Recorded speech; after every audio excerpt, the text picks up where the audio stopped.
Assalamualaikum warahmatullahi wabarakatuh. Alhamdulillah rabbil alamin, nahmaduhu wa nasta'inuhu wa nastaghfiruh wa na'udzu billahi min syururi anfusina wa min sayyiati a'malina. May yahdihillahu fala mudhillalah wa may yudlil fala hadiyalah. Rabbi shrah li sadri wa yassir li amri wahlul 'uqdatam min lisani yafqahu qawli, amma ba'du.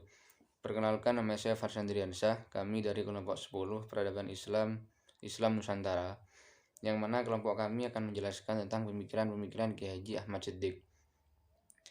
Saya sendiri akan menjelaskan tentang biografi dan juga sedikit pemikiran-pemikirannya, yang nantinya akan dilanjutkan oleh teman-teman saya yang akan menjelaskan tentang karya-karya ataupun pemikiran-pemikiran dari Kiai Haji Ahmad Siddiq. Di dalam biografinya dijelaskan bahwa Kiai Haji Ahmad Siddiq yang nama kecilnya adalah Ahmad Muhammad Hasan, yang lahir di Jember pada tanggal 24 Januari 1926. Beliau merupakan putra bungsu dari Kiai Haji Muhammad Siddiq dan juga ibunya Haja Zakiyah. Kiai Haji Ahmad Siddiq ini ditinggal abahnya dalam usia 8 tahun. Dan sebelumnya pada usia 4 tahun, Kiai Haji Ahmad sudah ditinggal ibu kandungnya yang wafat di saat melakukan ibadah haji. Jadi di usia anak-anak, Kiai Haji Ahmad Siddiq ini sudah yatim piatu. Karena itu sejak kecilnya diasuh oleh Kiai Haji Mahfud Siddiq yang mengasuh Kiai Haji Ahmad Siddiq tersebut. Kiai Haji Ahmad Siddiq ini merupakan salah satu tokoh besar di lingkungan Nahdlatul Ulama yang pernah menjabat sebagai Rais Am PBNU periode 1984 sampai 1989. Berhubungan dengan pemikiran-pemikiran dari Kiai Haji Ahmad Siddiq, jika ditelusuri lebih lanjut, pemikiran-pemikiran Kiai Haji Ahmad Siddiq ini meliputi dua cabang pemikiran. Yang pertama, pemikiran mengenai masalah kebangsaan dan pemikiran keagamaan.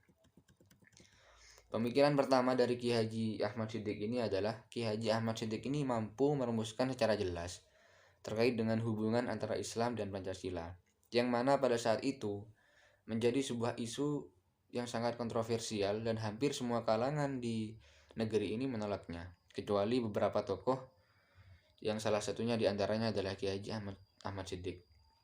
Dalam masalah ini, Kiai Haji Ahmad Siddiq itu menjelaskan secara jernih bahwa Islam dan Pancasila tidak boleh dicampur adukkan, yang mana agama berasal dari wahyu, sementara ideologi merupakan hasil pemikiran dari manusia. Dan bagaimanapun juga, sebuah ideologi itu tidak akan pernah mencapai derajat ke tingkat agama. Itu yang dijelaskan oleh Kiai Haji Ahmad Siddiq.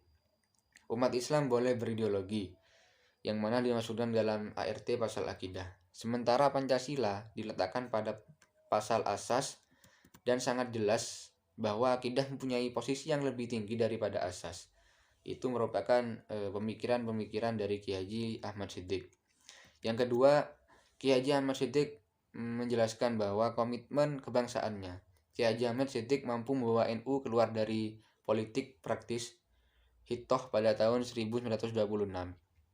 Pernyataannya yang paling jelas adalah NU itu tidak kemana-mana, kan tapi NU itu ada di mana-mana. Artinya NU ini kembali sebagai organisasi keagamaan Jam'iyah Diniyah, dan semua warga NU tidak diharuskan atau tidak harus menunjukkan aspirasi politiknya pada suatu partai. Akan tapi warga NU itu bebas menentukan pilihan politiknya sesuai dengan hati nuraninya, dengan tetap menjunjung tinggi nilai-nilai kebenaran dan juga keadilan. Jadi itu pemikiran dari Kiai Haji Ahmad Siddiq yang meliputi dua cabang, yakni antara pemikiran kebangsaan, masalah kebangsaan, dan juga pemikiran keagamaan. Mungkin itu yang dapat saya jelaskan, yang nantinya akan lebih diperinci lagi oleh teman saya yang akan dilanjutkan terkait dengan pemikiran-pemikiran dan juga karya-karya Kiai Haji Ahmad Siddiq. Mungkin itu yang dapat saya sampaikan, kurang lebihnya mohon maaf. Alafu minkum, assalamualaikum warahmatullahi wabarakatuh. Assalamualaikum warahmatullahi wabarakatuh. Saya Rofiatul Hujian, NIM 2011-0201-0026 akan menjelaskan tentang karir dan perjuangan Kiai Ahmad Siddiq. Sejak di Pondok Pesantren Tebu Ireng, beliau sudah aktif berorganisasi sehingga menyimpan bakat organisatoris dan jiwa kepemimpinan yang luar biasa, yang pada gilirannya mengantar beliau menjadi pemimpin Laskar Hizbullah dalam melawan penjajahan Belanda. Bahkan karirnya terus menanjak manakala ia didaulat sebagai sekretaris pribadi Gus Wahid, yang kala itu tengah menjabat Ketua MIAI, Majelis Ulama A'la Indonesia, NU, dan Menteri Agama. Kiai Ahmad Siddiq memulai karir dan perjuangan di GPII, Gabungan Pemuda Islam Indonesia, bagian Jember. Karirnya di GPII pun menanjak dan mengantarkan dirinya menjadi pengurus tingkat Provinsi Jawa Timur. Dan pada pemilu 1955, beliau terpilih sebagai anggota DPR daerah sementara Jember.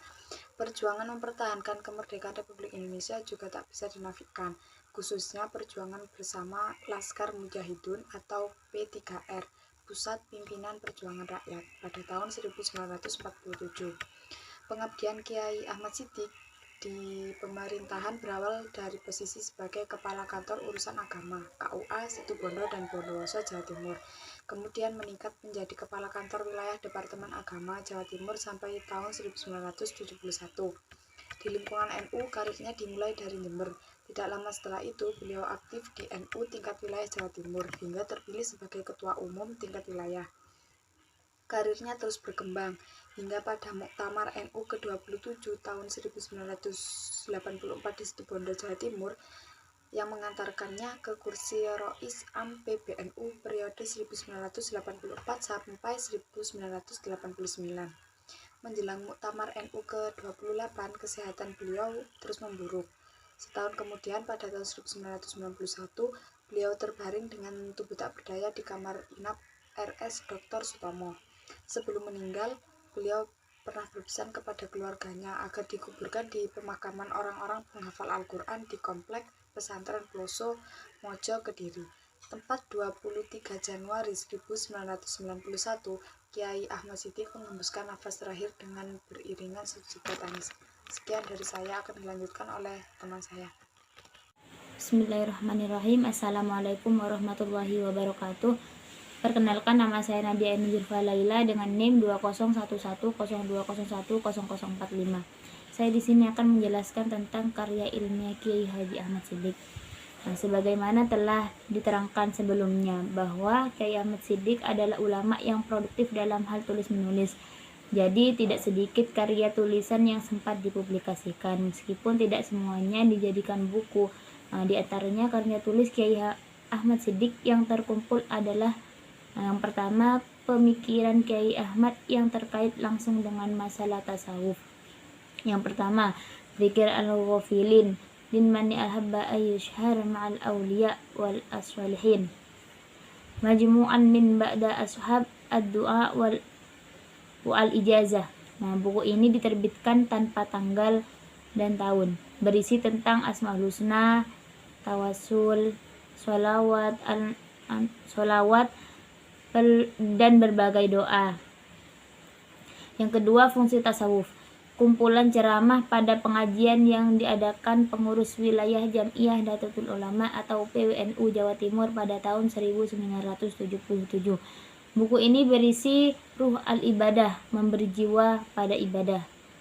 Selanjutnya, uzlah dan muasyarah, yaitu kumpulan ceramah tasawuf pada setiap malam minggu legi, tetapi tidak diketahui tanggal dan tahunnya. Berisi pandangan-pandangan Kiai Haji Ahmad Siddiq tentang ulama hakikat dan ulama syariat dalam melihat kedudukan uzlah dan muasyarah.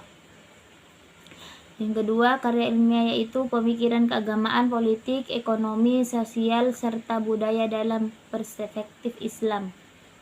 Yang pertama itu pedoman berpikir Nahdlatul Ulama, ditulis dan diterbitkan oleh Forum Silaturahmi Sarjana Nahdlatul Ulama Jawa Timur pada tanggal 9 Oktober 1969.